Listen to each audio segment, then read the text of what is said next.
Frustrated with the Scintilla module DLL pop-up blocking your development runtime software? I'm Sophie Chen, a Windows support engineer, and I'll walk you through the diagnostic repair to get things running smoothly again. Ensure your Scintilla module environment is stable by using the recommended tool linked below. This is the Scintilla module, the Scintilla Editing Control. It manages the unmanaged orchestration of text editing and code formatting, manifest for localized developer tool data links. Since we've identified what's missing, let's try the official recovery method. Because Scintilla module DLL is a verified system file, we need to run an integrity check, open command prompt with administrative rights, and execute the sfc/scan now command to refresh your core Windows library automatically.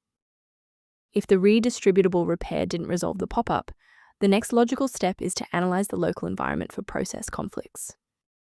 A standard restart allows the Windows bootloader to rescan your system directories and potentially recognize an unregistered Scintilla module component. Before you go, bookmark this video or click the like button. This ensures the video stays in your library so you can finish the final steps as soon as you're back at your desktop. If you're still seeing the same problem post-restart, let's escalate our troubleshooting to the next tier. Feel free to pause the video if the next steps come at you too fast. If you're still seeing performance alerts post-reboot, it's time to rebuild the diagnostic registration entries. First, open command prompt as admin. Second, you're going to type locktr/r, then hit enter. Why are we doing this?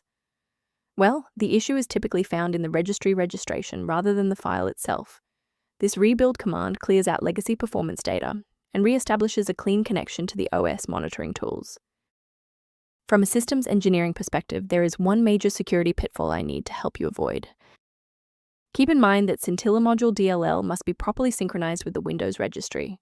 Simply dragging and dropping a file rarely addresses the root cause of the initialization failure. For those who prefer a structured maintenance plan, you can access an official diagnostic resource at the link below. If responsiveness issues occur, the system resource below references configuration considerations for Scintilla module. Thank you for watching. To continue receiving professional-grade solutions for Scintilla module and other PC errors, please subscribe to our support community.